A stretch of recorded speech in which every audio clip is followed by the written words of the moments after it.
Okay, so we're back. It's 7 p.m. Mark and Danny are on the line. T. Cooper and Brent Glenn are here as co-hosts. And wanted to first, I had such a good time watching the pilot, and I wanted to thank you for it. And I want to find out what happens next. It feels What like happens next? It feels like the girl version of American Psycho. Yeah, we tried. This is what happened next. This is the climax of the whole show, unfortunately, talking to Rob Schmidt about it, because I don't think anything's going to happen with it. Oh. Yeah. No, the story behind that I think was interesting in that we sold it to this company called UCP, which has, you know, USA and Sci-Fi Network and Bravo and E and a few other networks under umbrella. And we were like, oh, this is cool. We're working with the same people who made Mr. Robot, and they're very smart, you know, people, executives and everything. But unfortunately, the channel at, you know, at the company that raised their hand and said they really want it was E. And then so then when we finished the pilot and you know, it tested well, people seemed to like it. E basically was like, yeah, we don't know what to do with this. Like this is a, you know, we just want to do all reality shows. We have Botched by Nature and Botched and, you know, and the Kardashians, and we can't be dealing with this scripted television shit. So we kind of got left at the curb. Unfortunately, we chose the wrong pony. Yeah, in retrospect, it might have been because I had the rest of the episodes mapped out, and it got a little crazy. I probably don't belong in TV. It was killing new people every week, and it just got nuts. That was great. I was on the murdering Harvey Weinstein tip before anybody, though. That's true. She had a whole subplot about killing Harvey Weinstein. It was great. And you, Mark, you've had business with Harvey Weinstein. I can't remember if Danny. Yeah. Jesus. Me too. Yeah.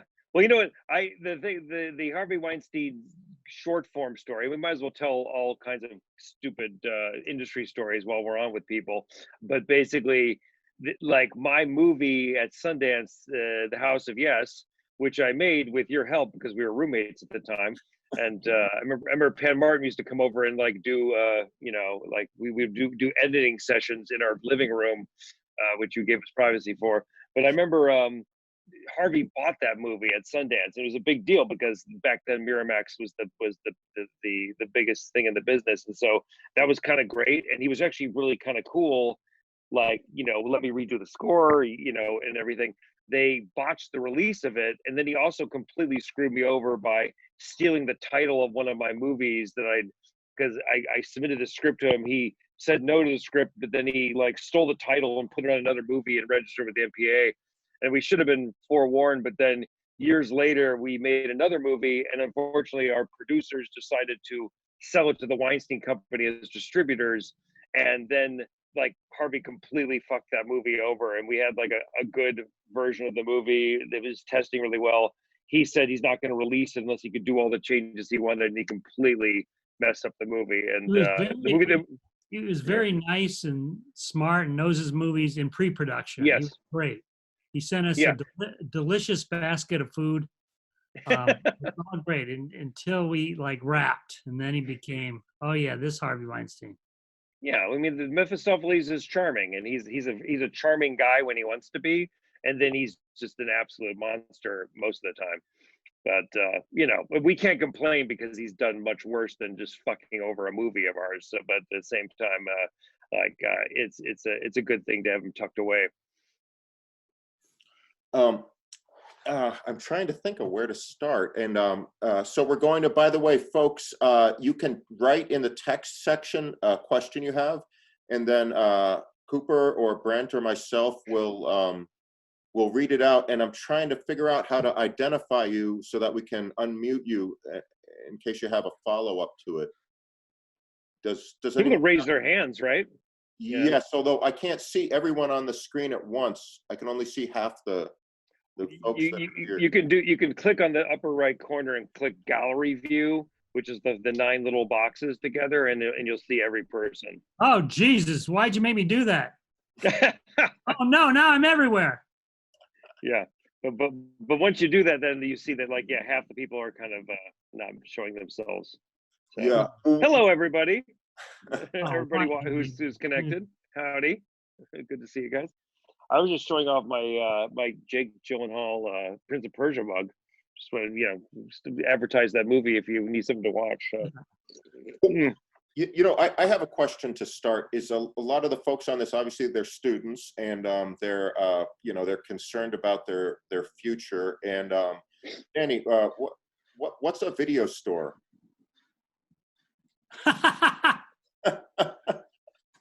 It used to be where we got our training, where we would rent these things before DVDs. What are DVDs? Rent these videos, and you get to watch movies all day. And actually it's great because I wrote my first script, Heather's, working in a video store, and it's almost like not having to go to a desk and write is better, because when you sit down at a desk and have to write, you got to start writing. But when you work at a video store, you can let the thoughts float in your head a little bit. So I always like, I like to say I like to do everything. I like to do everything but the writing when I start writing, because I like to just come up with good stuff.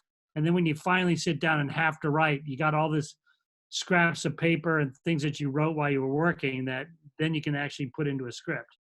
So I actually both, and I was working in a video store before Tarantino. I want that on the record too. One of the great things about that Danny does still is that he still writes longhand. So he kind of like writes on paper, and his reasoning for it, I think is smart, which is that he basically doesn't want it to look good yet. Like if you start writing a script in final draft, it kind of looks like it's a script. It feels like it's a screenplay. But if you have to work it all out on paper first and write your dialogue down and everything, then when you actually have to type it in, you've already kind of like put it through one level of pain, and I do the same thing with editorial, where I refuse to put music on any rough cut, and editors hate it. They're like, they want to show you their rough cut with music. I'm like, no music. And so I like watch everything raw, and then you kind of go, okay, and then only after you've cut it a couple times, then you're allowed to add some music and make it kind of like look nice. But it's best for it to look ugly first. Exactly.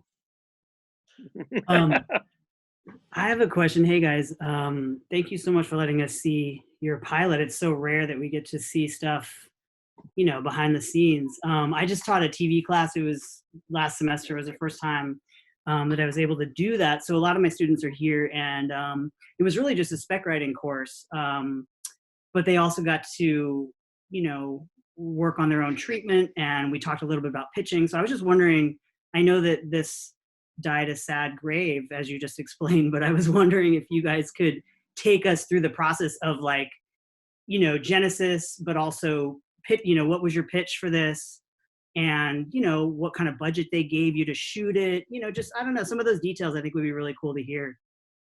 Well, Mark, you got involved first with a book. There was a book, actually an unpublished book that hadn't come out yet. It's now out.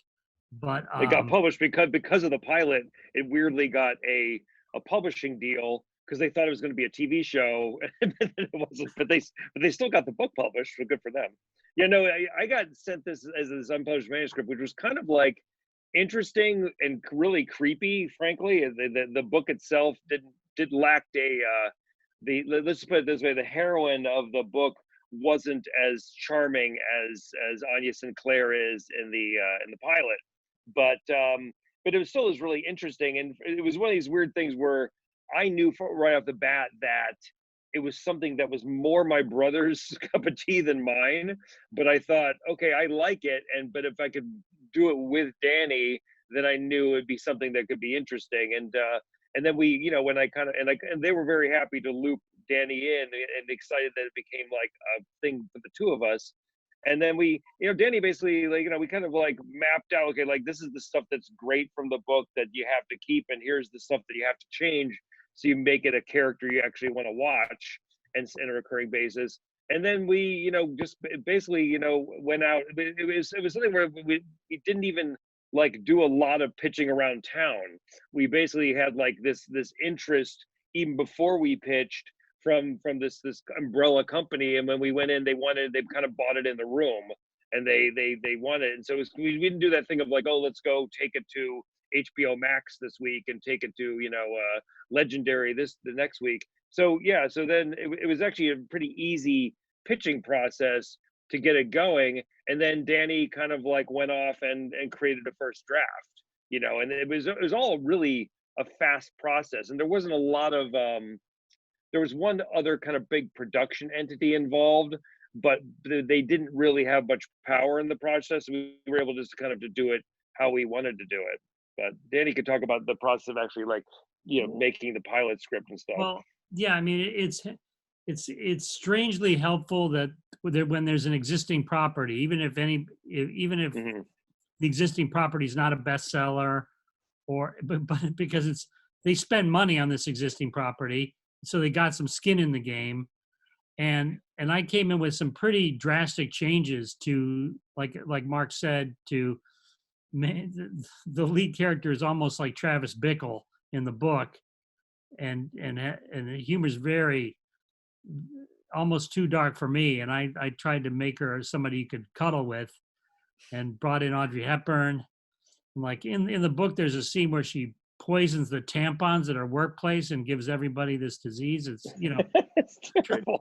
trust me, trust me, Yeah. you're not gonna miss anything. And then the author of the book ended up being a big fan. But it's funny, like now my brother and I, we've been pitching to various producers a different show that's just basically my idea, that it's not based on an existing property, and I think it's wonderful, but people find a way to they don't find a way like, geez, I don't know, that's too weird, that's too strange. It's like, it's almost like if there's a book, it can't be too weird and strange because it's a book. So Yeah. it's always Frank- helpful to have an Frank- existing property. I actually recommend people who are writers to sometimes is like, if you have a great idea that you're not selling as a screenplay, sit down and write a novel about it, get publish the novel, and then people will be clamoring to do the screenplay adaptation of it. But Yeah, I'm another actually writing a novel right now that I'm hoping I get a chance to adapt. Before I give it to somebody else to adapt. I'm sorry. Yeah, Great I'll tell you another story in that regard was that there's this property that my production company had for years. We got it once again as an unpublished manuscript. Only the difference was that this writer became a huge writer. It was Looking for Alaska by John Green. And the guy who wrote Fault in Our Stars. There's some people nodding. I like that. And and it was something we tried to make as a movie for years. And it was something I always knew I wasn't going to direct myself. We just produced it. But it nonetheless, and we finally got it set up as a TV show this year, and it was something that was very interesting because we had this book that went from being a completely unknown book to being a book that was a beloved book, the first novel of a very successful novelist. So we went out with it as a TV pitch, and I had a great showrunner. I had Josh Schwartz and Stephanie Savage, who do like, Gossip Girl, Marvel's Runaways, and things like that. So people were just like falling over themselves in the room to buy it. We literally had nothing but positive offers every place we went to. And then we, and that one was actually on Hulu this fall. It came out in October. I recommend it if you have Hulu. You should check it out. Looking for Alaska. But that was also made extremely easy by the existence of the IP that was already a popular IP. But even an unpopular IP like this one still means something. Can you guys talk a little bit about production and the development process at this point? I mean, development's interesting in the sense that, like, one of the things about television is you have lots of people who want to weigh in on stuff, as opposed to, I always find if I'm making a movie, there's generally like, there's people at the studio level, the vice presidential level, who are the people you deal with every day, who usually have a lot of notes, but you don't have to do most of them. It's really the people, there's like one prime decision maker in every studio. And if you and them agree on something, like a bit of casting or key things in the script, it's kind of done. It's like, okay, great. We like you only have to really convince one person, sells one person on your idea. But in TV, you have to sell tons of people your idea. And you get notes from lots and lots of different people at the network level, at the studio level, your producing partners. Everybody wants to kind of like pitch in, and they're all creative people. And, but it is a lot of work getting something from like a first draft to like, okay, we all can high five over this and say we're going to produce it.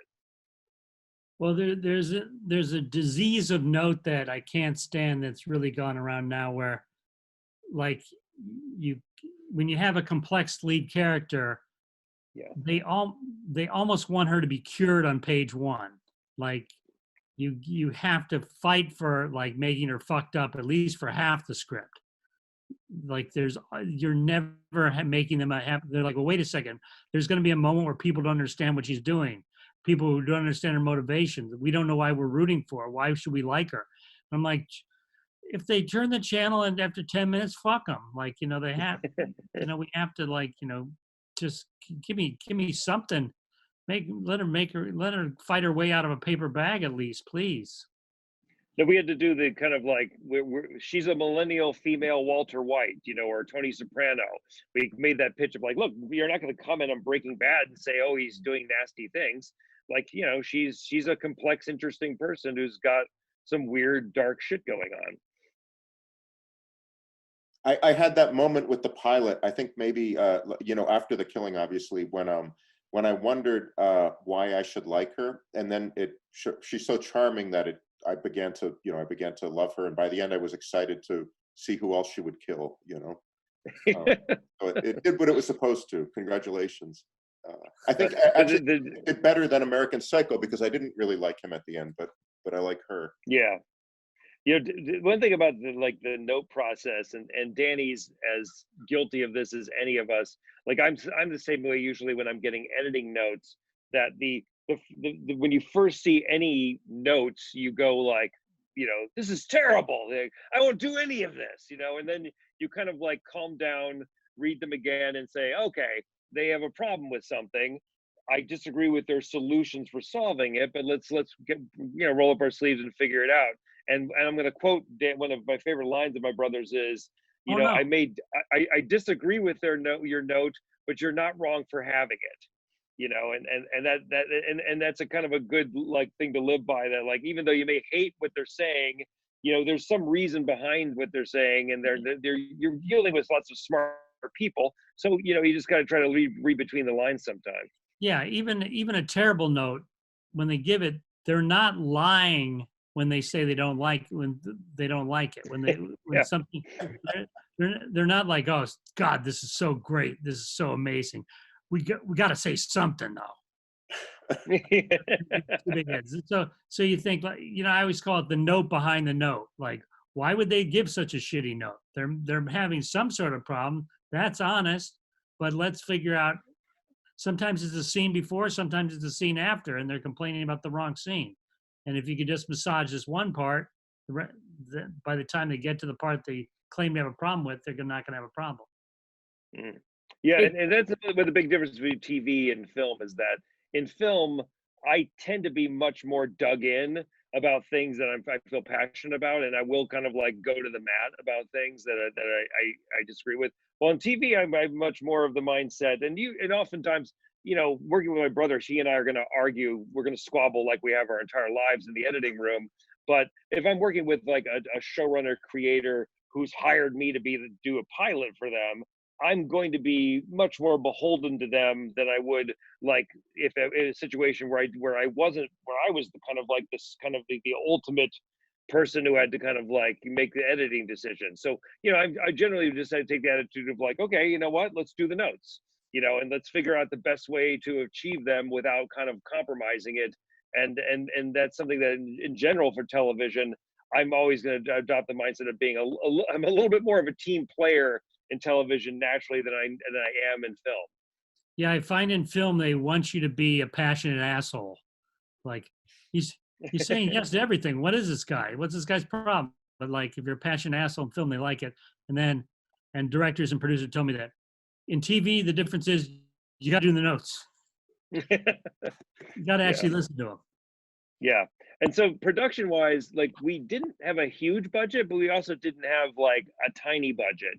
I mean, we shot in New York City, and we got to like shoot in Manhattan and got to kind of do pretty much everything we wanted. I mean, I think we spent most of our budget on costumes, and also on locations. We got some great locations like the Brooklyn Museum, for the big finale, and the Times Square location was like a big hassle. Just a quick sidebar production story, which Rob, you'll appreciate because you've been through this kind of crap, where we basically had this entire thing mapped out at a completely different area of Times Square.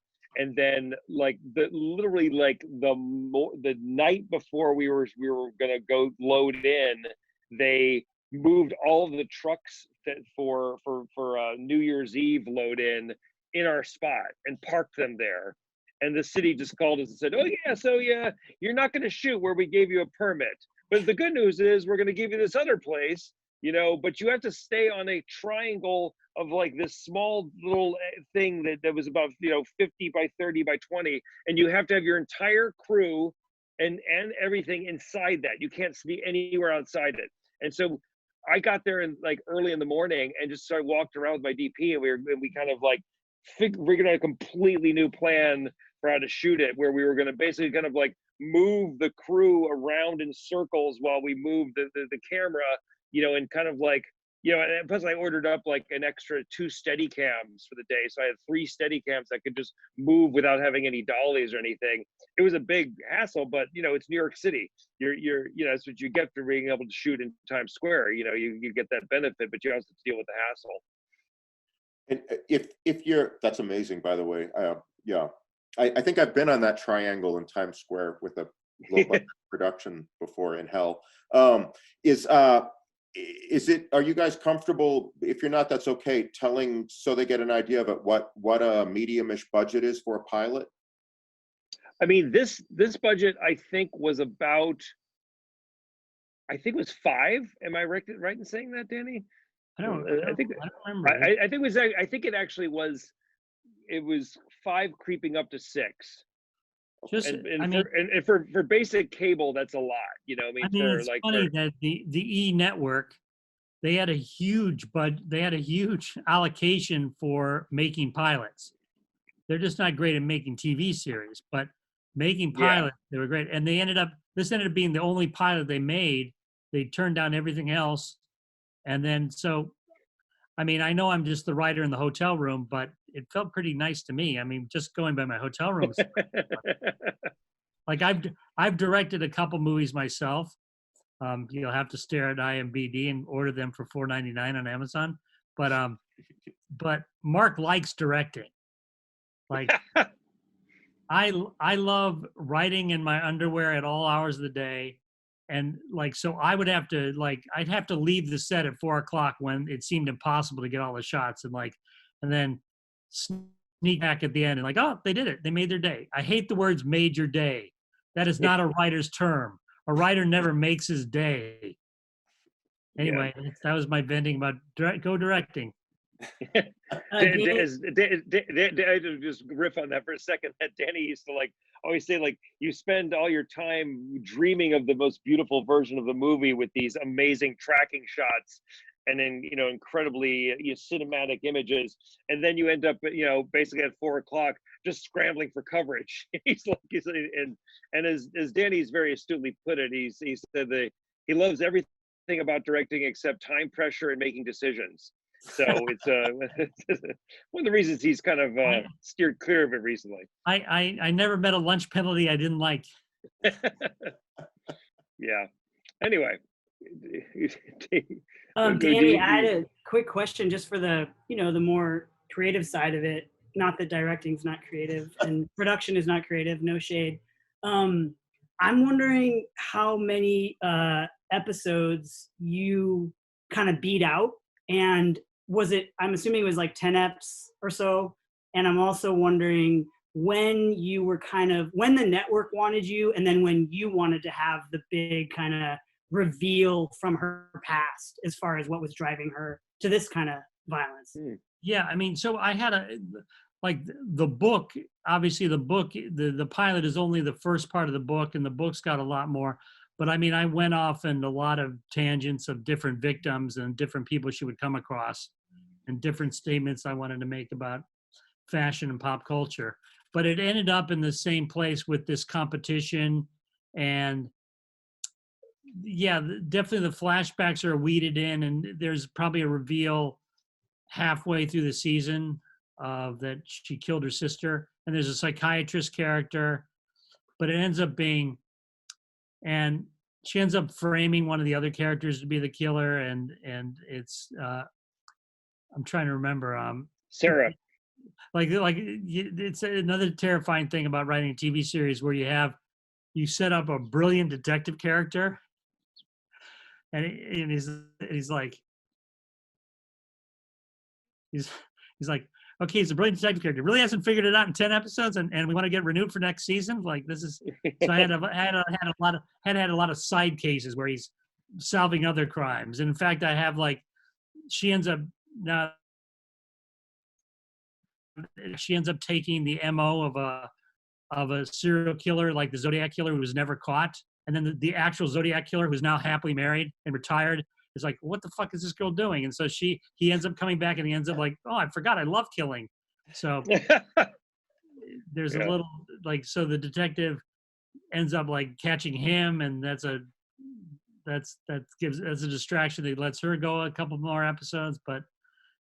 But she makes fun of him too. She, in her voiceover, she was kind of like, "What's with this guy? I'm giving it to him on a platter. You can't figure this thing out." Breaking up with him because she still hasn't discovered she's the killer. Yeah. But then he does figure it out. But then he still can't prove it, and he's like, it becomes a bit more of a cat and mouse game over the back half of it was a 10 episode beat sheet. Which I'll share with you later if you. But it is to me, it's my problem with TV that 10 episodes, 22 episodes, they end up being, especially detective shows. Like, wait a second, you have solved 75 of the most lurid, crazy crimes of all time. Shouldn't you retire and write a book? I mean, come on. And it only took you an hour every time. Does anyone have any questions? You can also, you guys are okay with us asking you about your big fancy movies, that Heathers, Mean Girls, I did a Batman movie. Yeah, we have them talk about Batman before superheroes. No Hudson Hawk questions. Masterpiece. But yeah, I say you could talk about the pilot if you want to, or ask about anything about filmmaking, anything we've done, or or about how to break into the business, or whatever, anything that's of interest. Now, I think we need you to raise your hand. Yeah. Or turn on your video and raise your hand. Is it Gina Lee? Looks like your hand's raised. Oh. Hi. Yeah. Hey, thank you for doing this. It was really good. I had a question about breaking into the industry. If for someone who's interested in doing something like going into screenwriting or producing, what do you think of things like the NBC Page program, or working in an agency from the mailroom and just trying to expand our network? And actually, sorry, it's a twofold question. I know you mentioned that it got dropped by E and UCP, but are you allowed to continue to shop it around, and can you do anything with it next? So thank you. Let's start with the second question because it's more interesting. It is in the sense that one of the good things about television is that there's something about letting things go that's really healthy for your mental state. And in film, you spend so much of your time pushing boulders up the hill of certain projects that really aren't meant to happen, or maybe they will. And we always say the worst project a filmmaker makes is their baby project that they've wanted to make for years. It usually ends up being a really disappointing project. But at the same time, you never let anything go in film. If it doesn't get made in this incarnation, you'll try to get it made again, and you'll keep reworking it. You never ever give up on a film project, really. Well, with TV, there's a thing about you know what, you put a lot of creative energy into something, you make it, it either takes or it doesn't take. In this situation, by the time we'd we found out from E that they weren't going to like ask for more episodes. Every other kind of corporate entity in town had already made their own pilots and made their own pilot decisions. So there was really no openings anywhere else to take it. And once you kind of like that's happened, you're not going to kind of take it back for a year and try to remake it again. You actually have to like release the actors contractually and everything. And that's actually a good thing, because you can take Fashion Victim and say, you know what, putting that in the rearview mirror, and we're not going to work on that anymore. We're going to devote our creative energies into creating something new and pitching that next year. And Well, so that's a healthy thing. Also, the company UCP had some weird. Yeah. Like they couldn't just bring it to Netflix. They had like all different contracts, which kind of prevented it from going to streaming, which was a problem. Yeah. But I can't. Going back to the first question, the more difficult, thorny one. I'm going to talk about networking and joining a page program, and to me, that's stuff you do to get out of writing. Like look at the example of me that I'm charming, and I'm charming now. But back then, when I was writing my script, I was still kind of a creepy, weird kid. And if I had to get a job through networking, I'd still be in a basement somewhere. Like to me, it's all about writing that first script, not the first pitch, not the first elevator pitch, not the first like idea on a back of a piece of paper, like writing a script.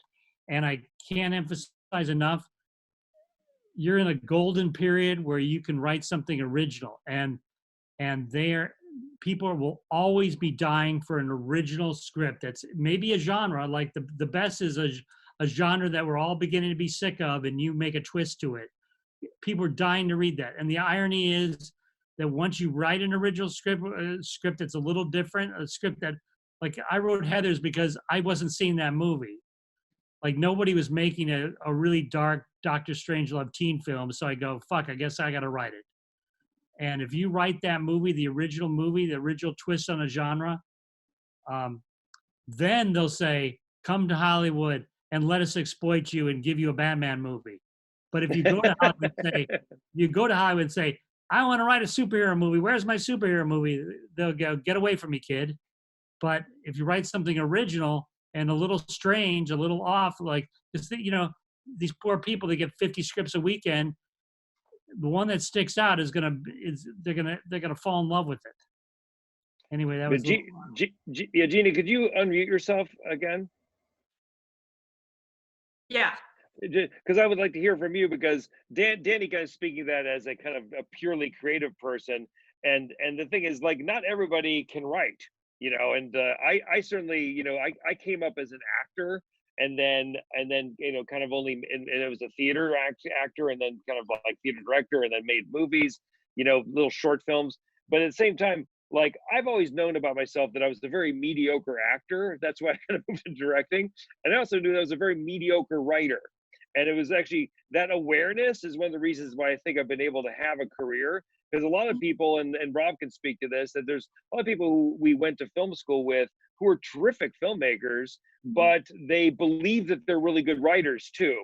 And they weren't, and they never really have gotten any kind of career on track, because they keep on trying to write original screenplays that are not good, and they're kind of like stuck in first gear. And it's actually like the people be able to have that awareness of like, oh, you know what, I need to adapt something that's already been written by somebody who's smart, or work with a writing partner, or get a hold of a property and hire somebody, or have a friend who's a screenwriter and develop it with them. That kind of self-awareness is really important if you want to kind of create your own work. Because one thing that we can all attest to is that the best thing you can have right now is control of your own property, and the best way to control it is to write it yourself. And if you're not a good writer, then there's other ways around that. Like in my first movie, I got the rights to a play that was kind of a play that nobody liked, that kind of bombed everywhere except for one city, San Francisco, where I lived. And then I adapted it and got it made into a movie. But I essentially controlled the rights to that play for a year and was able to get a movie made in that time. but that's kind of like, that's something, so something to think about is like, what's your ultimate goal? This is what I want to do you on the mute is that, like, do you see yourself in your ultimate version of a career being a writer director? Like, do you fancy yourself being Paul Thomas Anderson or Quentin Tarantino? Do you fancy yourself being more of a director or more of a producer? Like, because that would actually affect how I would answer the question for you. Yeah. I feel a lot of pressure to answer that in front of 50 strangers.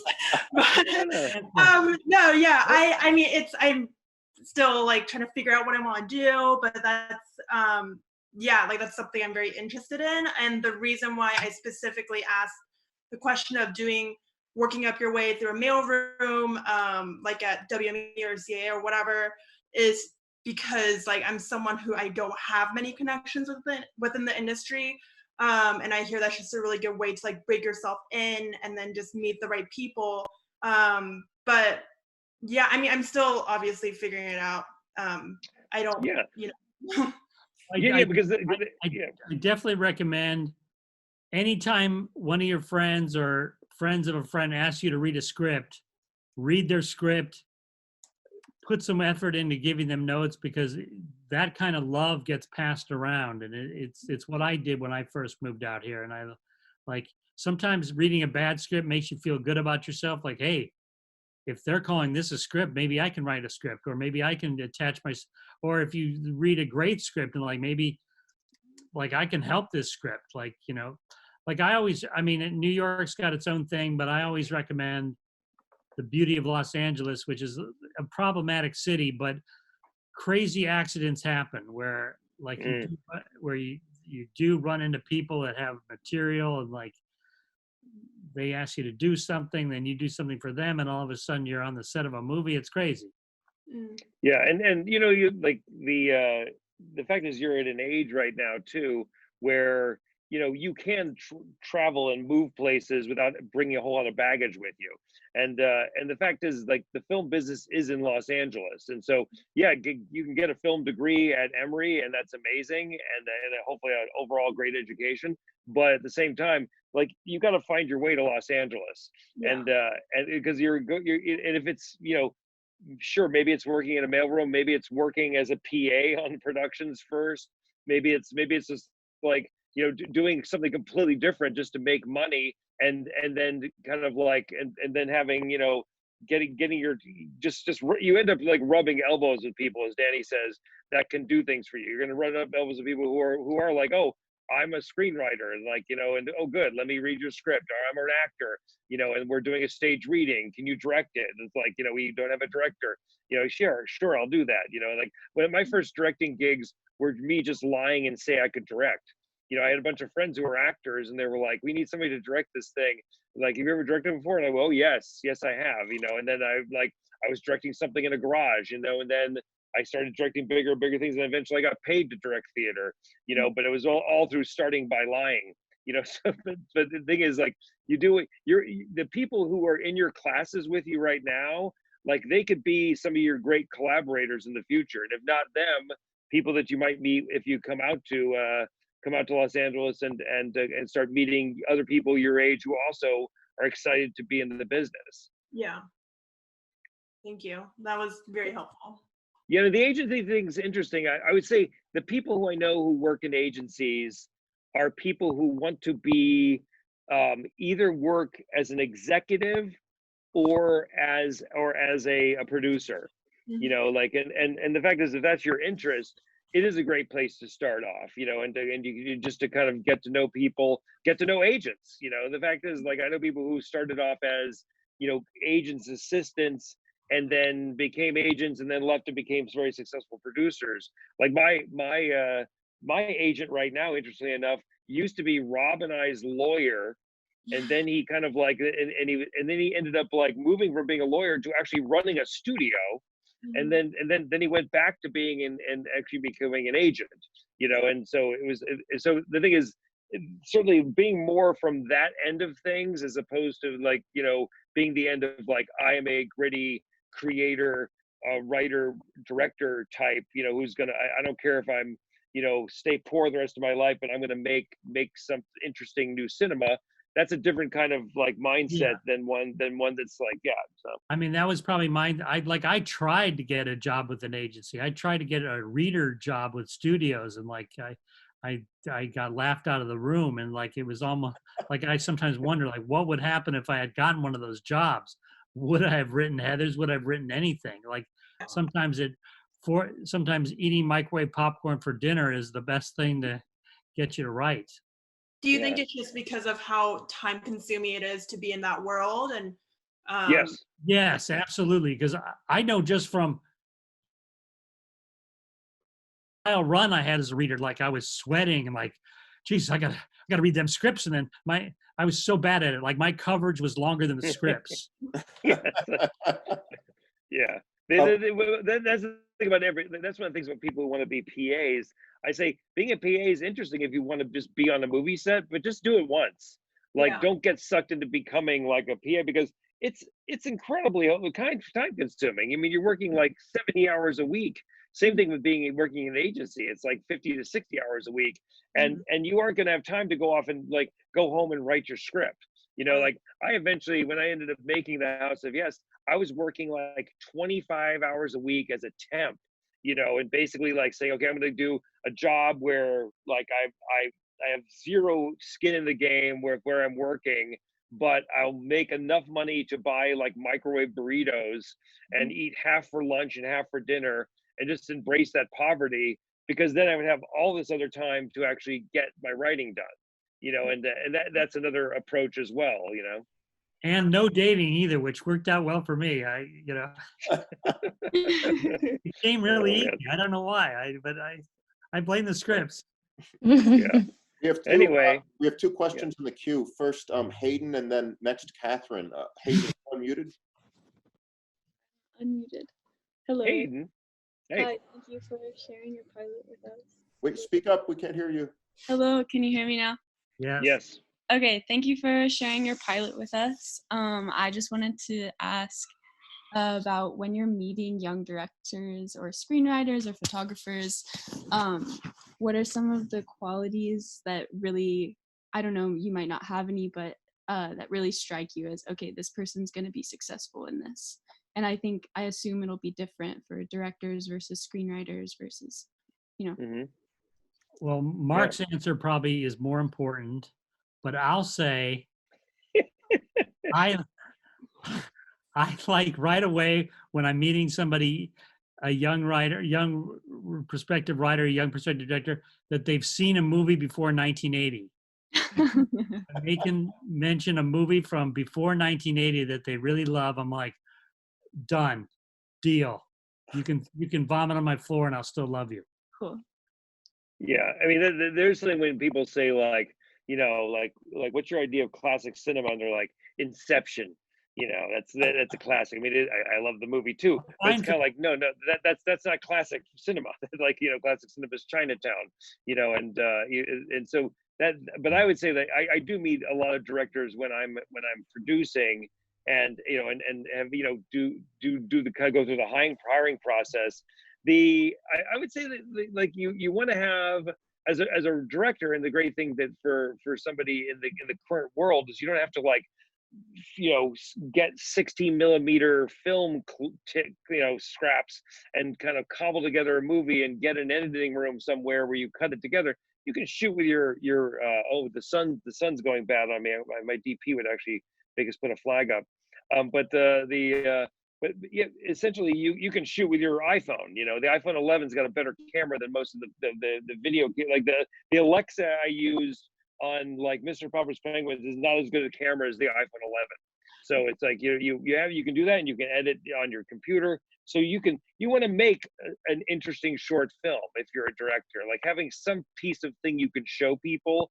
And I would say one of the keys about short films is don't make them 25 minutes long.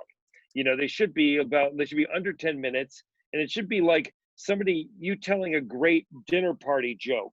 Like, oh, let me tell you something that happened to me, and it has like a beginning, middle, end, and a quick punchline, and people go, oh wow, that was a crazy story of what happened to you. Like every great short film that's ever like won the Oscar is usually something that has that kind of like neat, like compartmentalized quality to it. It is not like a a feature that you only had enough money to shoot 20 minutes of.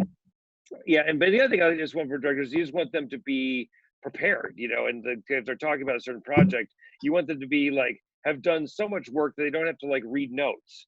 Like I always find when somebody breaks out a computer, breaks out paper to read, I'm turned off by it. I want somebody who's thought about what they want to say and then memorized it, or like memorized it to the point where they can sit and have a conversation with you and they have all their talking points in mind, but they're not necessarily like referring to them, And it's funny because meeting directors has made me better at taking meetings as director, because I know that when I end up getting jobs, sometimes people are always saying, wow, we really like the fact that you're able to talk for like an hour about this project without any notes with such detail. It's because I spend the time, like I prepare for a meeting like over the course of like 3 days. I'll put that much work into getting ready for an hour and a half meeting. And and then as far as writers, I would say that the key thing I'm looking for is a voice, and I know it's a kind of a cliche. My brother, had it in spades from the very beginning, where people read the script and they were kind of jarred, like, wow, who's this person? Like, this person has a point of view that I haven't read before. And it's interesting because when you go through a pile of scripts, you kind of feel like you're reading people who are rewriting lines from 1-hour dramas they've watched for years. There's nothing kind of distinctive in the way people talk, or even in the narrative description. It just feels a little bit like, okay, these people are regurgitating things they've seen other people write. And then when you read something that's really original and has like a sharp, like, point of view, it really, it makes you sit up and notice, and you really like, if I'm bored by a script, I will, like, about 10 pages in, I'll say, okay, I'm going to keep reading it, but only read dialogue. And then if I doesn't hold my interest for like another 30 pages, I won't finish it. But with great scripts, or just even scripts that are like flawed, where the storytelling is flawed and it doesn't quite pay off in the third act, if it's got a great voice, if it's got that thing where it feels like this person's got like a really incredibly distinct point of view, I'll enjoy reading it to the end, and then I'll have notes. But having notes is a luxury. It means like this is good enough to have notes on. Yeah, I mean, some people when they're writing, they get nervous. Well, wait a second, I haven't seen this in another movie before. I must be doing something wrong. When they should be thinking they must be doing something right. Because a lot of people have the attitude, it can't be a cliche. Everybody else does it, and that's the bad attitude. Thank you. We have Catherine up, and then Rhett after Catherine, and Melissa after Rhett. Hey, Catherine. Hi, guys. Thank you so much for being here. Bad Santa 2 and Batman Returns changed my life. Oh. And Batman Returns changed your life, but Bad Santa too? Come on, guys. Kathy Bates and Billy Bob Thornton, get out of here. Wait to take a quick sidebar is that Andre Leontali, who's not the greatest thespian ever from our pilot, a very interesting dude, as he was kind of like, all kinds of diva problems to deal with, and he, during the show, but then as he was leaving on his portable go-kart, he stopped. He goes like, before I leave, Mark, one thing for you, Bad Santa 2, masterpiece. It's like, and he says in my first AD, have you seen it? He's like, I haven't. You're missing out. And I was like, incredible. So Bad Santa 2, you're all right by me. All right, man. So that's kind of interesting that you bring up his big personality. This question is kind of inspired by, like the legends of Keaton, kind of like trying to cut out dialogue. And this question is for both of you, actually. What do you wish more actors understood about your respective jobs, and how often or how do you feel like you're able to communicate that, either like on set or in pre-production or along those lines? Well, I'm actually always impressed that the actors bring something to me that I'm not aware of. Like going back to Batman Returns, I wrote all these great cynical arias, these speeches for Batman. And when I started working with Michael Keaton, says, well, listen, these are great lines, but once I put on that suit, Batman can't say all this. Like, and he said, this is great, but it's too much. You got to get it down to one line.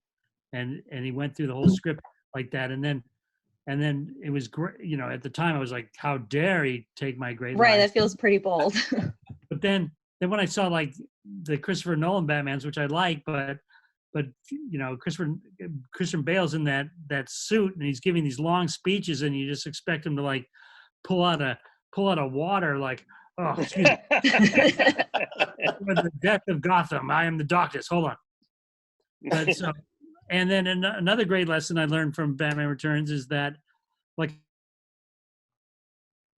Danny DeVito is going to play the villain, and so I wrote the first draft of the script, and Danny DeVito takes me aside and goes, "Yeah, this is good, but you know, you wrote a Danny DeVito role. Like I can, you know, like Danny DeVito, like every line seems like something Danny DeVito would say, and this is Danny DeVito talking to me, and it was a great lesson. Like, well, wait, no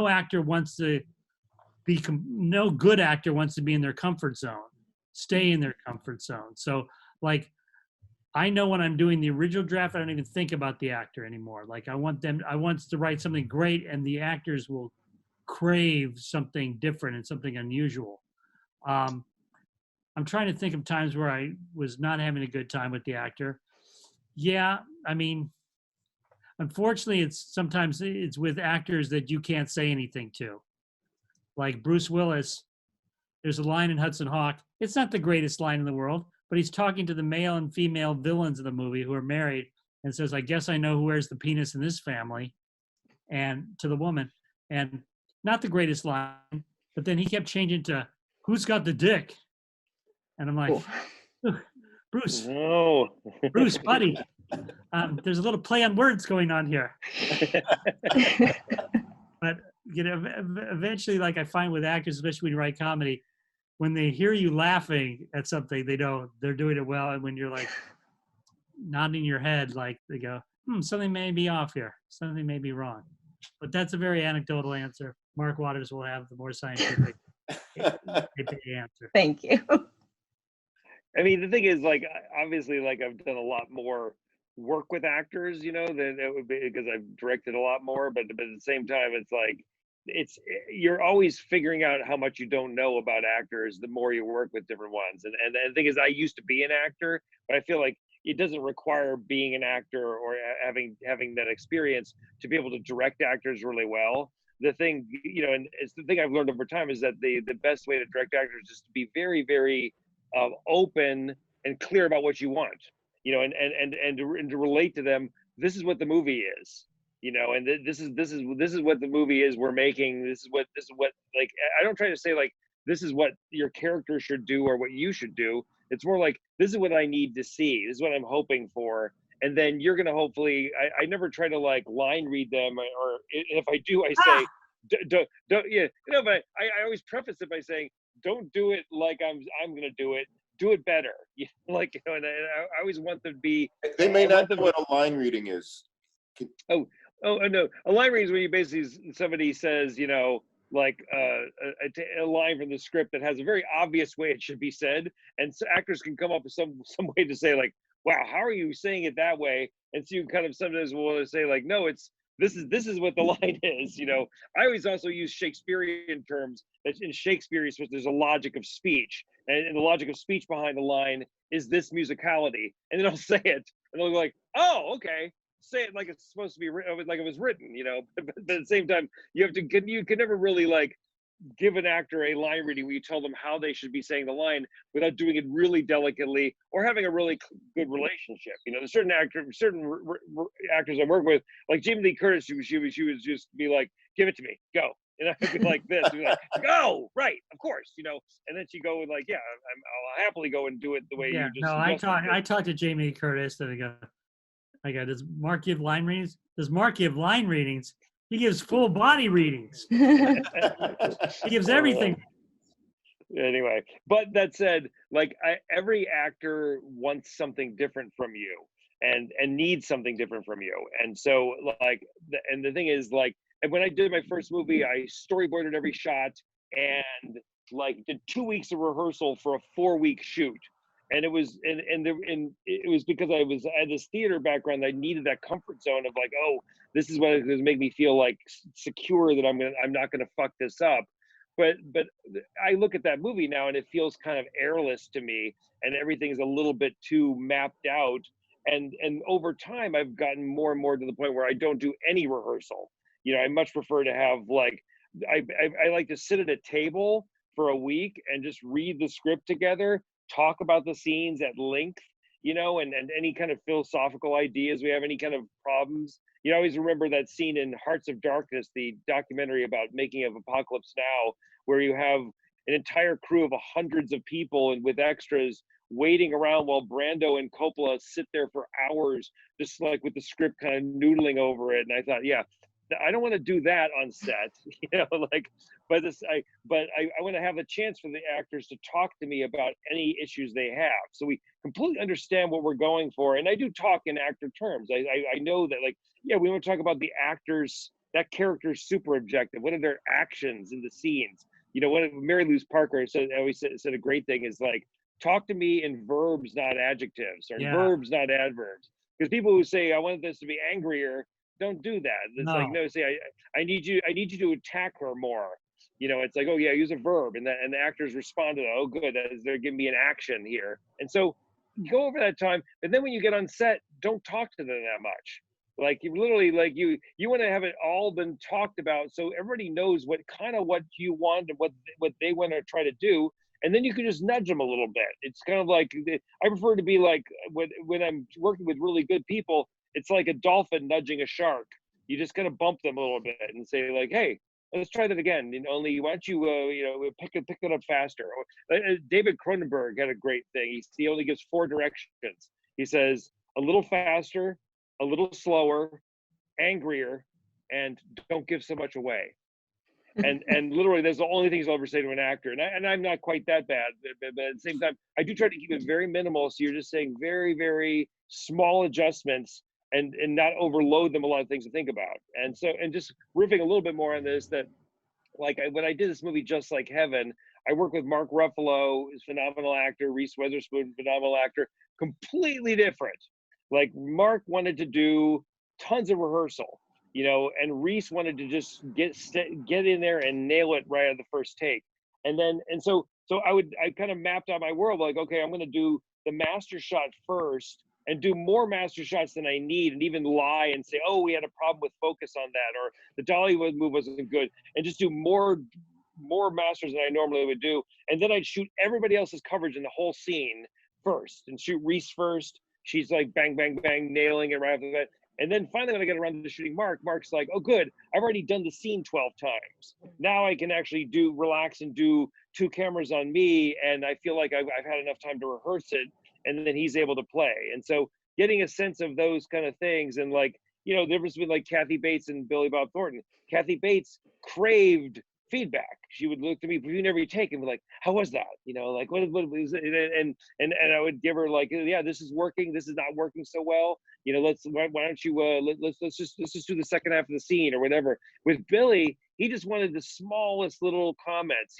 I would just go up to him and like I would sometimes go up to him and go like shrug, and he'd be like shrug, and I'd be like, should we do another one? Like, yeah, let's do another one. And like, or like, you know, you did something interesting on her side where you did this. You want to try that? Like, oh yeah, let me try that. But he didn't want to like hear from me that much, so I didn't talk to him. You know, and I'm not gonna like, he's bad Santa. I'm not gonna like say, hey, you have to define bad Santa by the way I'm telling you. So you know, it's always a movable feast. Yeah. Hey Rob, if you don't mind, I have to change locations because I was expecting there to be cloud cover, and I also have to go use the restroom. Can we take a quick 5-minute break and then restart in 5? We can, yes, we can absolutely. Or even better, Danny continues being the charming bon vivant that he is, and I'll just rejoin you in 5 from a different location. Okay, that sounds good. All right. Yeah. I'll spit. Thank you, guys. Rhett, did you have a question? Was it for Danny, or I know you like directing? It was for both, because it kind of is about kind of subjects that have weaved between both your work. I'm Rhett. I graduated from Emory recently. I'm at film school at SCAD right now. I love the And- name. I always want to name my son Rhett, but no, I couldn't impregnate anybody. So Well, it's not all of your work is like this, but I think there are a lot of similarities between, kind of your and Mark's more famous work with Heathers and Mean Girls, and now the Heathers pilot. and Mean Girls. You think they're alike? Really? You think my younger brother Um, off my movie and made millions more dollars than I did? I've never noticed that before, but thank you for pointing it out. but no, I mean, I rewatched both of them this week to just kind of like refamiliarize myself, and they were even more similar than I remember.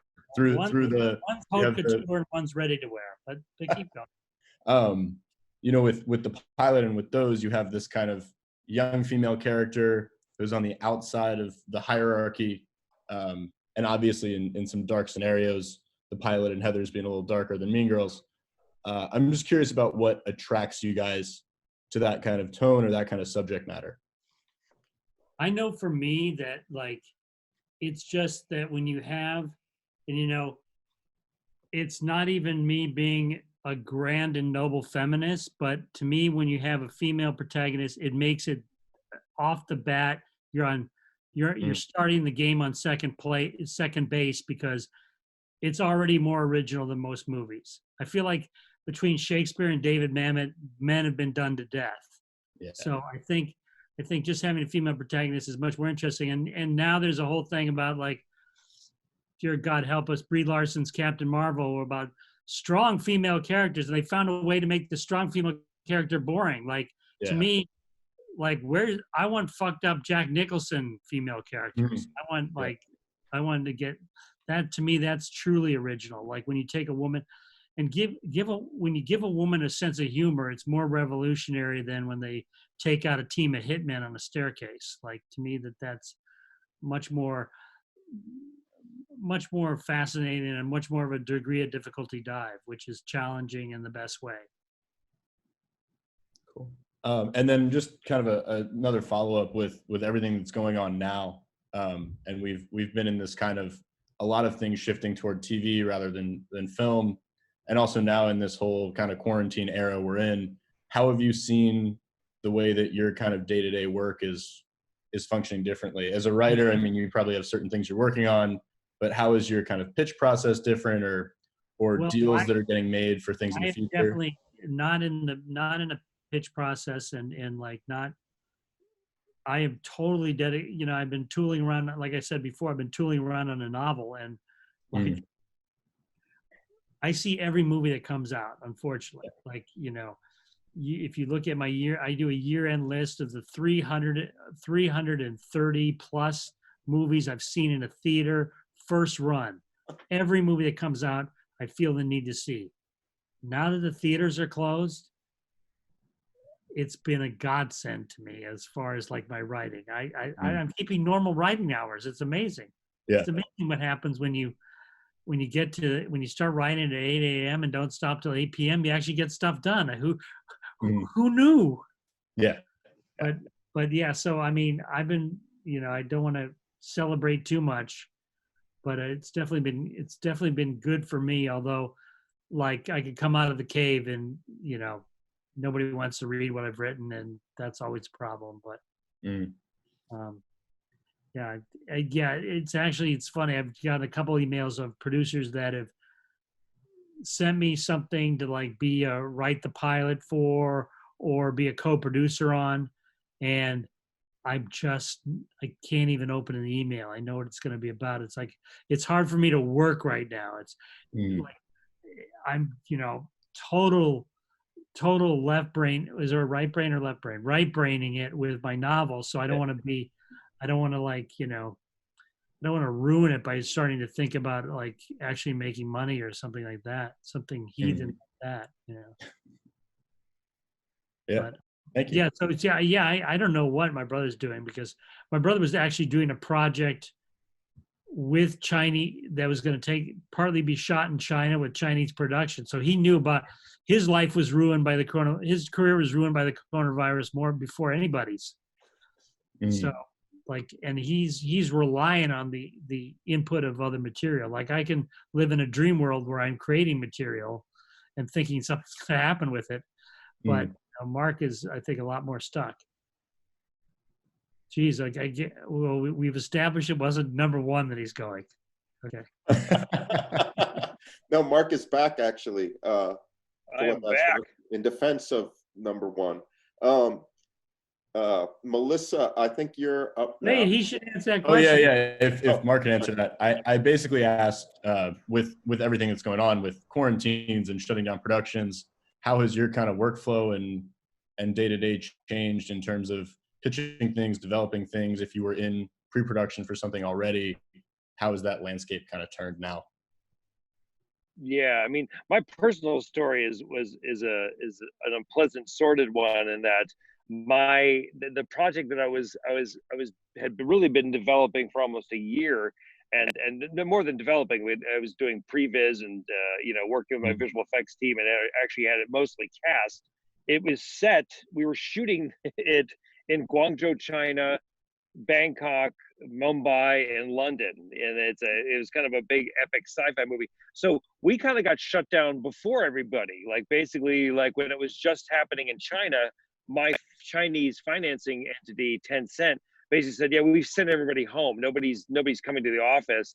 And we were going like, "What do you mean nobody's coming to the office?" And they're like, "Yeah, no, this thing is bad."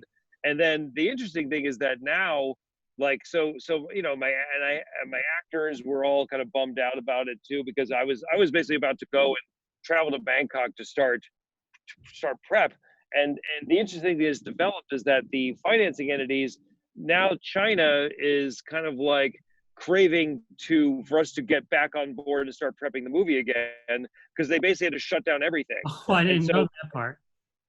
Wow. And the interesting thing is that they now have like changed their mind and said, okay, let's try to do the whole movie in Bangkok, so we don't have to travel the crew or anybody. Once people are in one place, and Bangkok happens to be a place where it's not really getting hard hit.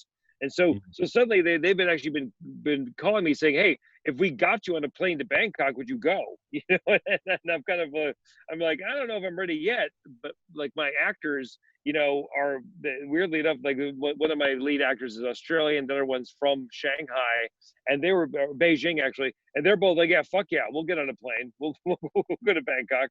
So weirdly enough, it might actually re-engage. Wow. But at the same time, when this thing went to hell in a handbasket, I took some meetings on another project, and it's funny, for both of them, my first meeting was like going and hanging out with a producer and having a normal kind of meeting.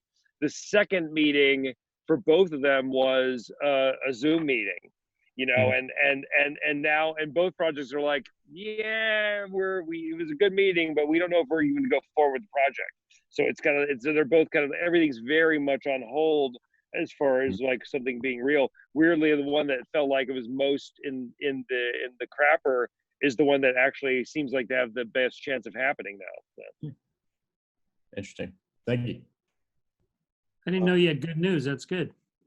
Yeah, good-ish. Yeah. Melissa? Yeah. Hey guys. So my question kind of goes back to the pilot, and I was just curious on the timeline of the project. So from the time that you decided you want to start working on it up until the point where you decided not to pick it up, how long of a time span was that? I mean, just my memory is that the actual decision making as far as whether it would get picked up happened in early March, or kind of let's say mid-March of 2018, and so it's been about 2 years plus, and then we shot the pilot in December, right after New Year's in Manhattan, and then when an editing room. No, it was after Thanksgiving, because I remember I caught that weird virus from my daughter. You just said after New Year's, senile. Oh, Everybody heard you. 1,000 faces heard you. I just saw the Visit by M. Night Shyamalan, so I'm just channeling the grandparents.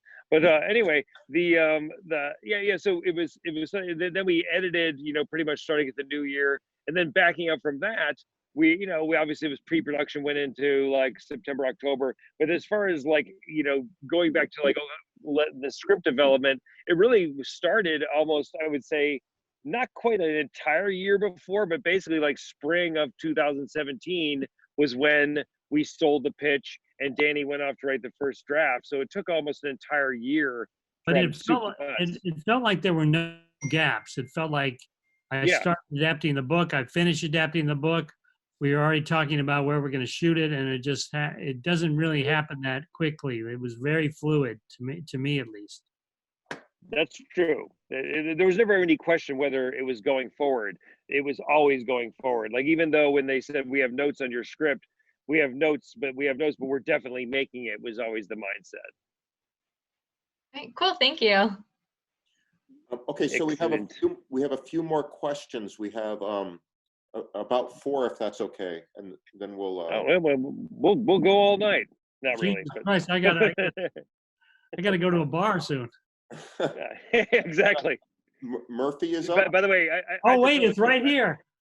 we had to tell a quick story. Danny basically was told that, like, my mother wanted him to send some DVDs to her, for like old Academy DVDs and things, so that they would have something to watch. And so he kind of planned it. He like got all geared up, got his gloves on, walked out his back door, and right at that moment, like, a homeless man with no pants on was running down the street, being trailed by a cop car and a fire engine. And he just like turned and went back inside, went back into quarantine. No, but I live in downtown LA. It's great. Murphy, are you there? Next one. Yeah, hi, I'm here. Can you all hear me okay? Yes. Yay. Okay, perfect. Yeah, so like you said, I'm Murphy, and my question is regarding Heather's Mean Girls and the pilot. And so how do you go about picking the music for the episode or for the movie? So like in Heather's, you have Que Sera, which opens it, like everything that will be, it kind of sets a tone. And like in Mean Girls, when Katie's trying to sabotage Regina, you use Blondie's one way or another. And then in the pilot, you have like Sophie Tucker's Best Friend and You and Me by Disclosure. I use a lot of Spotify, like all the time. So I was just wondering how. Well, I just want to say right now, I was the music supervisor for Fashion Victim, because Yes. that's Good all, choices. I that's love all of them. Track, baby. I pick a lot of cues there. Yeah, and I still in listen addition to that, yeah, I mean, I've done pilots before where I've hired a composer. Like when I've done network pilots, like for CBS, you actually will hire a composer and have a composer score the pilot for you. One of the great things about Fashion Victim is that Danny and I helped a little bit on this, but you did most of it. Was like, we just said, okay, we're gonna go poach our score cues as well as our song cues. Not just the songs, but the scores is what the score cues as well. I love that cue from Thelma, so we basically did the entire thing completely from Danny's music library, which is vast, so that was Fashion Victim, which had no help from anybody besides what we came up with on our own. When I say we, I mean Danny would pitch tons of things, and we play a lot of them, and we kind of like, usually it was myself and my editor would kind of like decide that we all agreed that something was right. So definitely I got shot down a lot of times, but there was it was good stuff. But talk about Mean Girls. I mean Heather's, Danny, and I'll talk about Mean Girls. Well, yeah, I mean Heather's we scrupulously did not want to have pop songs in the movie. We didn't want it to be like a needle drop soundtrack kind of movie, and we couldn't afford it. But Que Sera is very funny. It's just like a friend of mine who's also a screenwriter, Larry Kierzewski, he wrote Ed Wood and Dolomite and O.J. Simpson TV show, but he had the version of Que Sera at the end, which is kind of a bluesy version, and he played that music. You should end Heather's with that, and which I thought was kind of weird, but we put it up against the end of the movie, and it felt kind of groovy. And then Michael Lehman thought, well, we should have the full-on, more traditional version of the song, because it really does work for kind of the establish innocence that we're going to put to shreds. But so kind of like that. And then we had Doris Day wouldn't let us use the original version because she read the script and thought it was satanic. But she didn't have the rights to the actual song, so we had somebody else sing it. Nice. I like that. That's cool. My favorite story from Mean Girls is that we needed to do kind of a pre-record on one thing. We needed to have like a rock video that was something that used to exist back in the day, and it wasn't just on YouTube. But yeah, we had to have a rock video and a song that that was kind of a new song, and we only had like $25,000 in the budget for it, which was not a lot of money to pay for a song. And so my music supervisor, which was Amanda Demi, she basically like sent me a CD with like 30 songs by kind of like unsigned artists that basically nobody liked. And the reason we needed to do it is we needed to actually shoot some stuff on film connected with the video and stuff. And I went through and listened to them. It was just all this terrible stuff. I heard this one song and I said, this song is amazing. Like, this song's like totally got the right energy. It's kind of like looks like something somebody would be doing like a strip tease or like a pole dance to. And it just was a great song. And I said, I want this one. They said, oh yeah, sure. We got the whole thing. We got 3 usages in the video for 25,000. And it was Kaylee's Milkshake, which then said off of this, suddenly Kaylee said, hey, we just got a deal to be in this Paramount movie. Then she got signed. Really? And it became a massive hit, and then we felt like, oh, this is good. It was like you were able to it was very obvious that this one had the talent, the other ones didn't. And generally when you're in the editing room, and we knew we wanted lots of needle drops and lots of songs because I knew this is something that was going to drive a lot of these montage sequences and things. But what we did was you usually like put in the song that you wanted, like it's just a song you knew. And I don't listen to as much music with my brother, but I do listen to a lot. And so yeah, you put in your favorite songs, and then usually you're just told, okay, that's great, but there's no way we can afford that song you want, so let's find something else. And some of the creative ways around it is like, for instance, at the Dancing with Myself, so I think we got the Donnas to do that at the end over the closing credits. So you get somebody else to do it as a new band that's a cool band to kind of like do a cover. That's one way around it. Other ways is you just have, okay, clearly this is the style that I want. Then you can have people come up with ideas of like, here's a song that's actually affordable that you can then use and be able to have in the movie. And we did an interesting thing too with the song that's used over the closing prom. It's actually a song that's used earlier in the movie when they're at the party at Katie's house.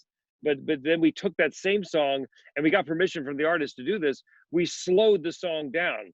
We slowed it down to like half the speed and pitch shifted everything so it matched the same pitch, and then used that as the kind of like this slow dance prom song at the end, which ended up working well. But I will say the Mean Girls Prom played much better with Coldplay's Warning Sign, which was in the original cut. But oh yeah, and that was not not a Coldplay fan, but Coldplay's Warning Sign is at a prom in Mean Girls was amazing. I know. I still miss, like, I remember I had Eminem's "Without Me" over the scene inside the party, and it was very hard to give that up, but we ended up getting a good track for that. Yeah. Awesome. Well, thank you for answering, and thank you for doing this. It's so cool. Awesome. We have Noah and then Audrey. Noah, are you there? is he ready to show his face and unmute himself? Well, let's jump to Audrey for now. It's Audrey and then Amanda, unless Noah comes back. Noah's like waving. I can see him, but we can't hear maybe him. I need to hold on. Maybe Noah, if you selected. Wait, no. It looks like he's unmuted, but his audio is. Yeah, no. You need to He's click talking. unmute at The the poor lower guy's button. talking, man. Help him out. Hey, bud. So if you click the arrow next to the mute, Allow him. I'm reading his lips. He's saying Heather's is so much better than Mean Girls. Sorry, Noah, we're not hearing you. I But think could we unmute- do the written submission of a question and just answer the question for him? Yeah. Yeah. Noah, go ahead and type your question. Okay. In the meantime, let's go to who's the next Audrey's person on next. the list. Hello, thank you for taking all this time to talk with us. Easy peasy. It's a We got pleasure. free time. We're not doing much else. True. So my question goes back to pretty much pre-production. I was wondering, so say you have a feature script, you've shot some pre-visual material, you've got like a basic budget lined up. what would be the next step y'all would take to go get funding or submit to studios? Sort of what would be the next path to getting your film actually made? It's a big question. The thing is, when you say you just take me back again, you're saying that you've already have a script that you like, and you said you've created some visual materials to back it up. It's a big question of like, what's the next step? There is no obvious answer to it. The thing I always say, and this is more true back in the day than it is now, but if you have a script that actors want to read and actors like, that's going to make other people like it too. And when I made my first movie, I didn't have big actors in it, but I did have like Parker Posey and Jean-Pierre Bujold, Freddie Prinze Jr. read the script and say they wanted to do the movie. And so suddenly, like, their agencies, where we reached out to them, their agencies were like, hey, this is an actual movie. We're going to pay attention to this, and we're going to like start to kind of bring you more actors for other parts.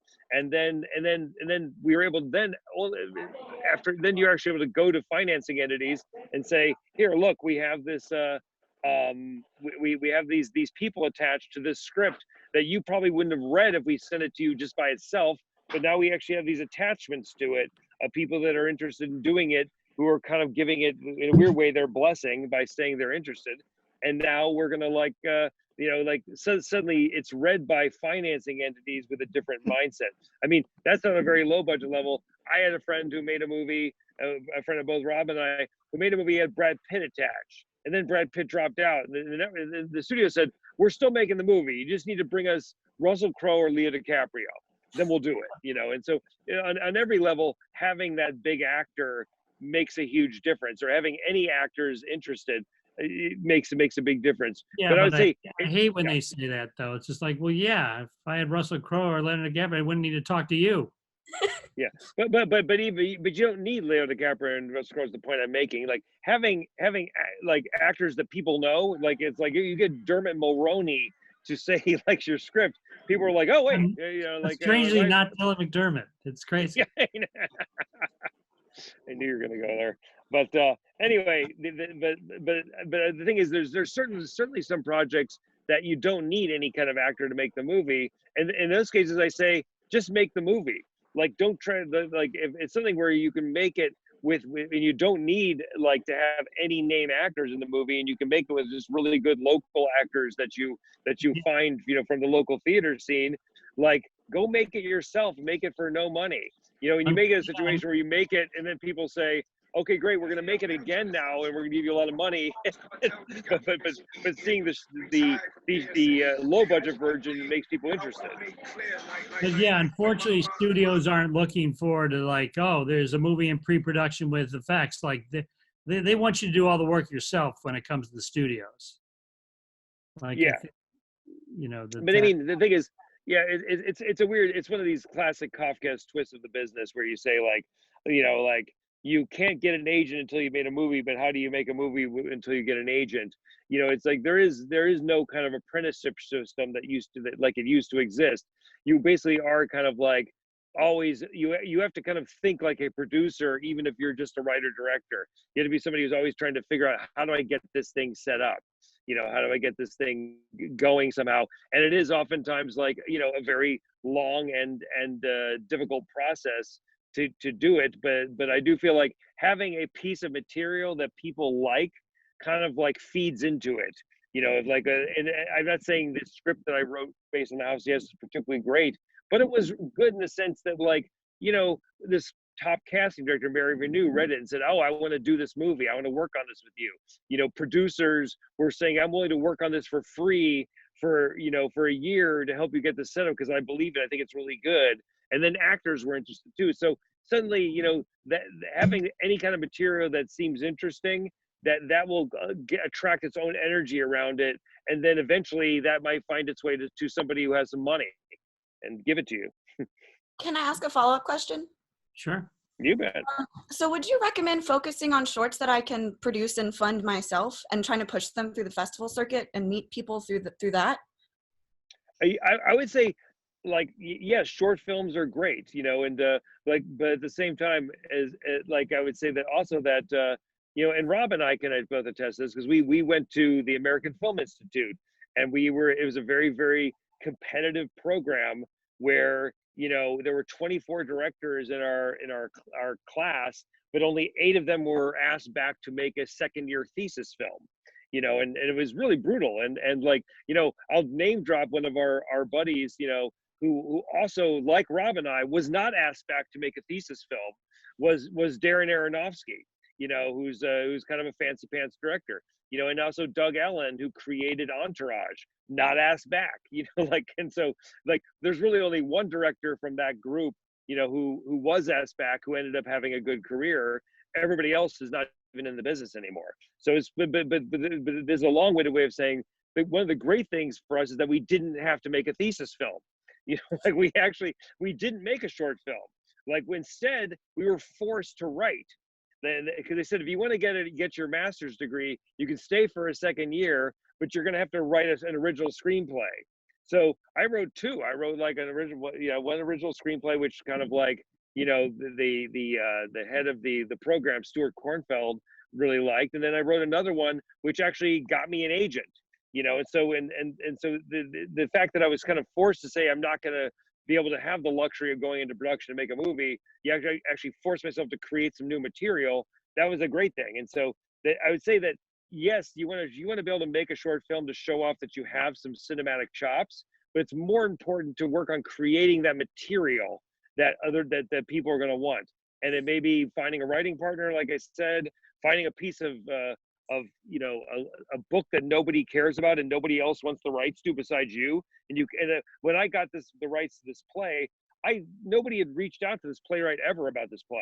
So I said, like, look, I'll give you $2,000, which actually was my brother's money. He lent it to me. At the time. I was like, give me this $2,000 and you'll give me the rights to this for a year. And if it ever gets made, I still can't find my producing credit on the poster. It's weird. I guess I gotta make a poster. Got special thanks, but no. Then you're basically saying, okay, yeah. And I made the deal. I said, I'm not even telling you how much money you're going to get paid. I'll just say whatever 5% of the budget is, the eventual budget, you'll get paid that. And she agreed to it, and we met for the first time at Sundance, and we did a panel together, and she's like, yes, I have to thank Mark for the new addition on my garage, because the money came through. So there's many ways, if you are not a pure writer, to create material, but you do have to think in a producerial manner of like, you're going to create this material one way or another, and then you own that material. And when you own that material, that and having a short film where you've shown that you actually know what to do with a camera and know how to tell a story, those things in conjunction are going to make people look at you as a legitimate filmmaker. I'll add, it's good to make one short film, but if you find yourself making a third short film, you've done something wrong. That's absolutely right. People get stuck in the mode of like they're just shorts directors, and it's like you want to move beyond that. Do it enough so you get good at it. If you make a short film and you feel like I didn't nail that, I can do better. Keep doing it till you feel like you have a really nice piece of work that you can show people, but don't become a short film director. Okay, thank you very much. So we have 2 final questions. We have Noah's, and his mic may work now, and then we have. I'll believe Noah when I see it or hear it. No, he's still muted. Oh, okay. Well, his question, he typed it out, is, can you talk about your general screenwriting process? How much planning do you like to do? How many drafts do you like to do? How much time do you spend on jokes, etc.? Sorry about the sound issues. I'm going to address the sound issues first. I'm kidding. Well, you should only listen to me. My quarantine habits are second to none. I've been writing on a great schedule, and it's been great. But normally, like I said before, I'll do anything to put off the process of writing which is not a complete insult to myself. Like, I hate movies about writers where they're like, what should I write about?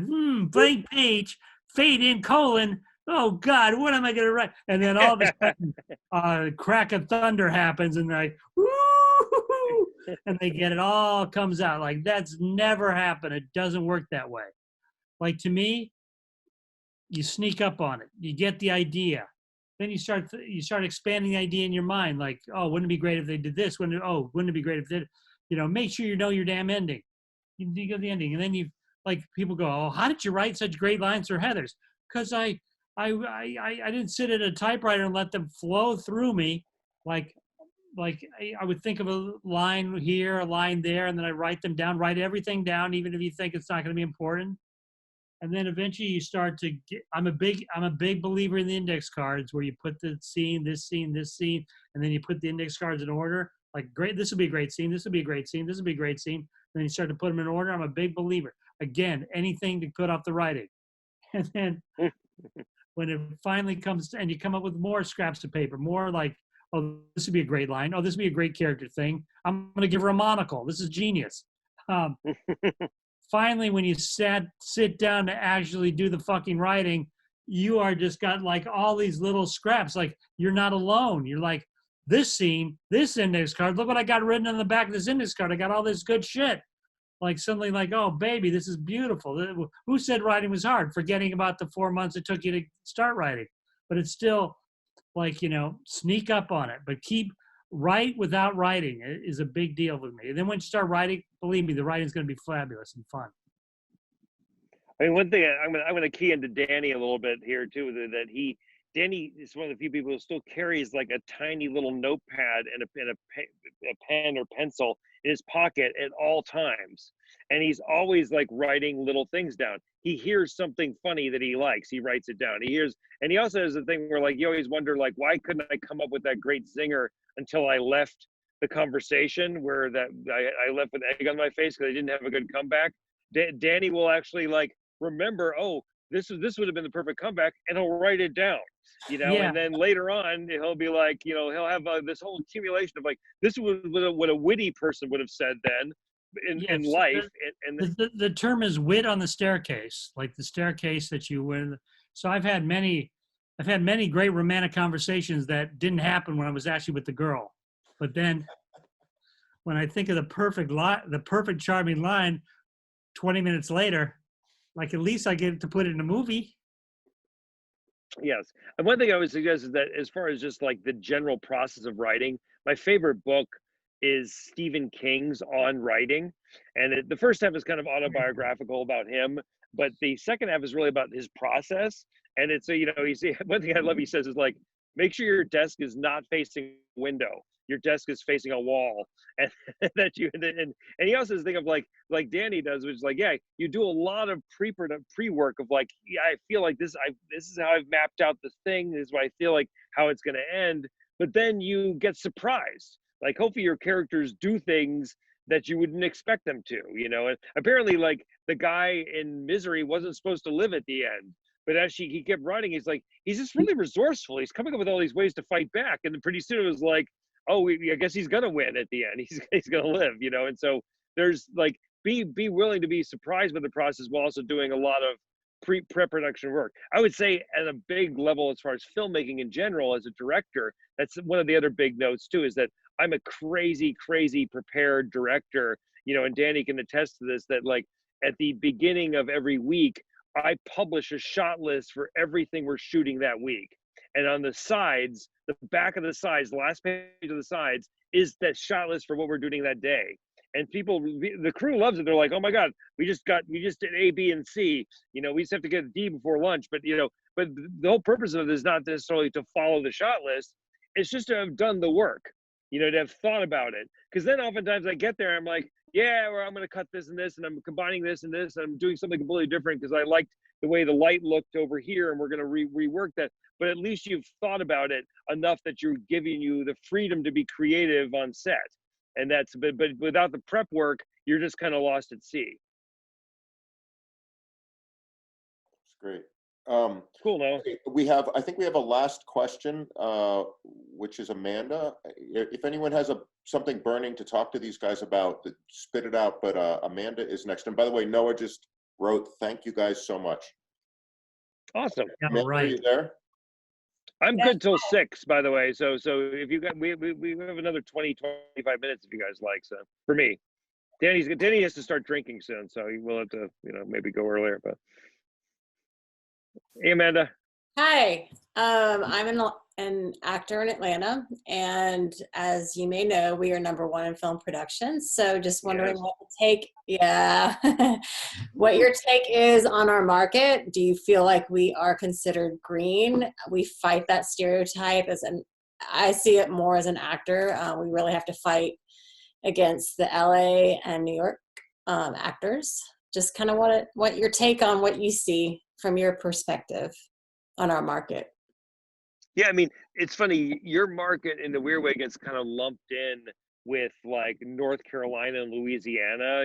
Like I know a lot of agents. I know it's weird. There's a lot of agents that literally represent people who will work in any of those 3 places. Or like, okay, we're shooting this in Louisiana. It's like, that's okay, I'll come. Like it's it's more like a regional thing. But I think it's changing in the sense that Atlanta is so dominant.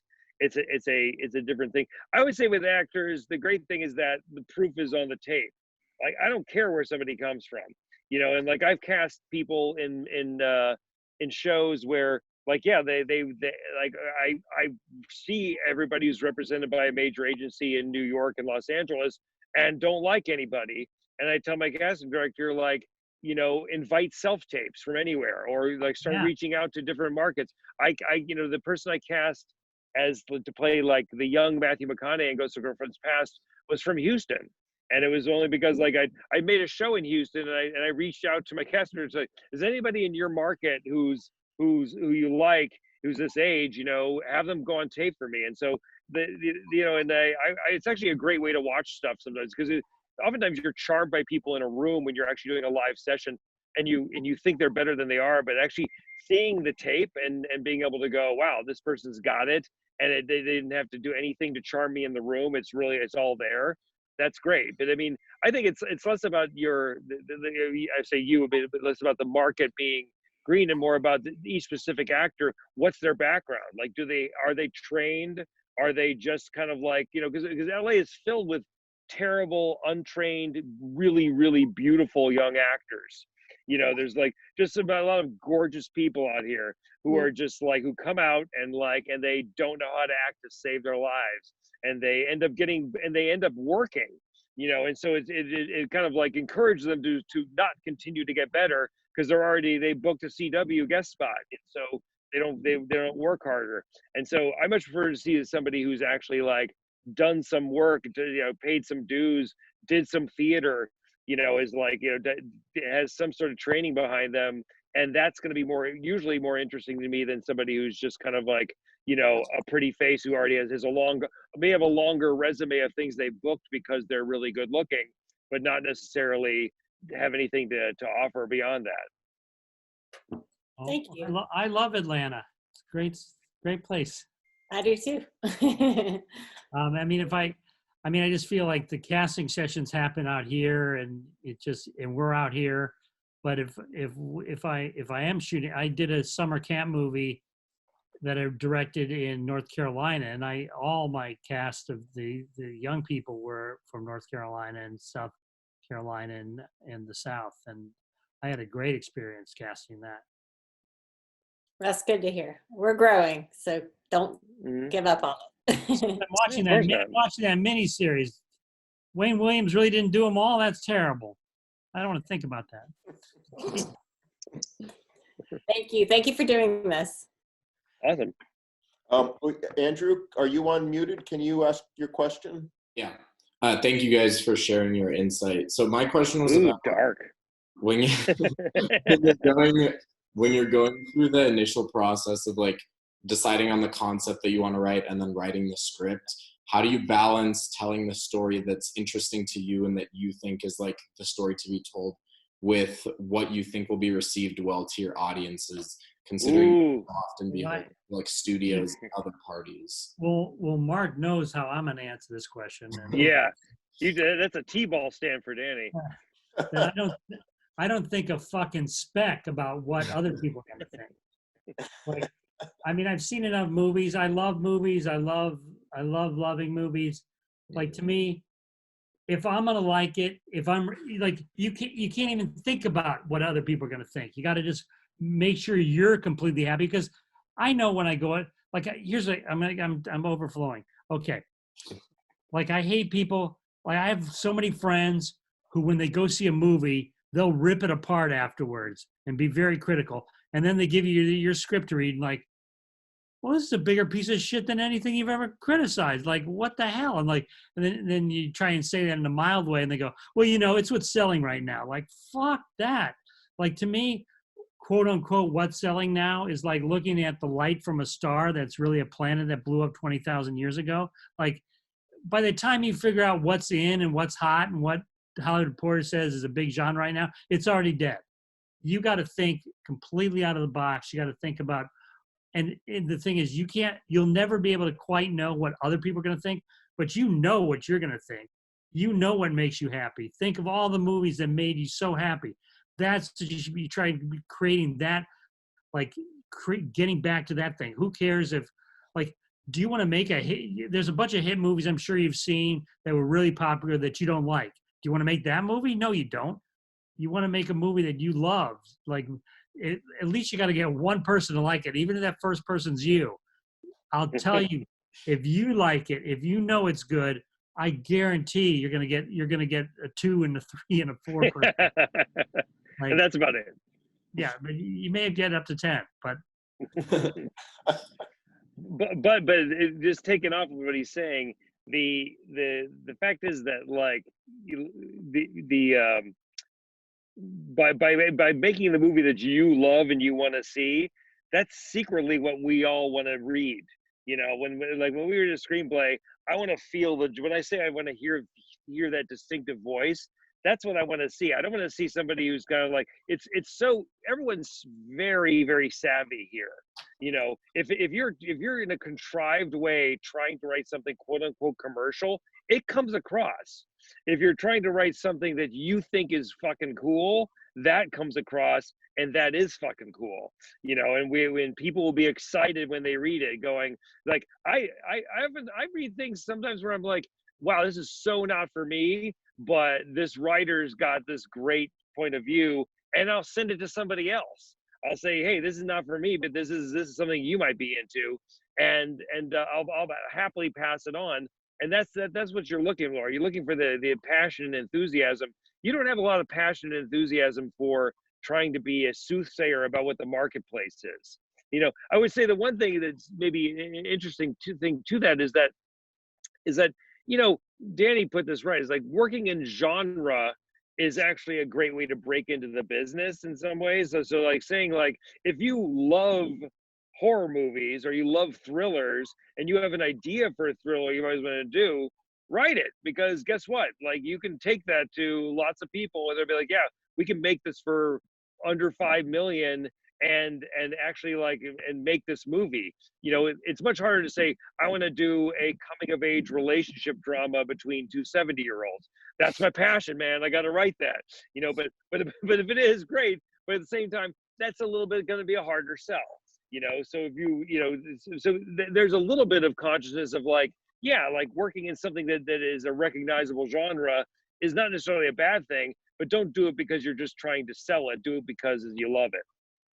Yeah, you love the genre. And I find, like, when you watch a genre movie, there always comes that point, and you learn a lot by watching other movies, where you're like, if you take the fork, you can take the fork in the road of the way every other movie's done it, and then wait a second, what if we did this instead of the usual thing that they do in the horror movie? And when you go down that road, you get a lot of fun. Mm-hmm. Okay, thank you guys. That was really helpful. You guys, can everyone? I think we're wrapped. I think we've answered every question. And you guys, Mark and Danny, you've been very, very generous with your time and your thoughts. Can everyone unmute themselves and give these guys a hand?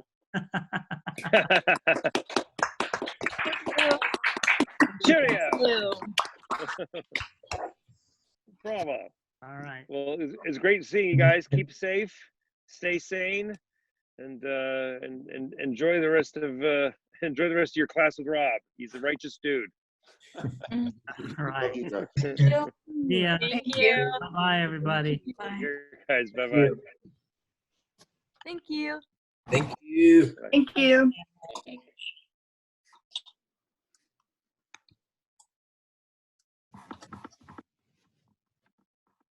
Thanks, Rob. Yeah, thank you for setting it all up. Love that you slicked the hair back, Rob. Teaching mode, so I need to. Look the part. Yeah. Huh. Okay, well, really nice to see y'all. Yeah, Yeah. you too. Have a good night. Yep. Yeah. Bye, See ya. Melissa. Bye, Rhett. Bye, Sam. Bye.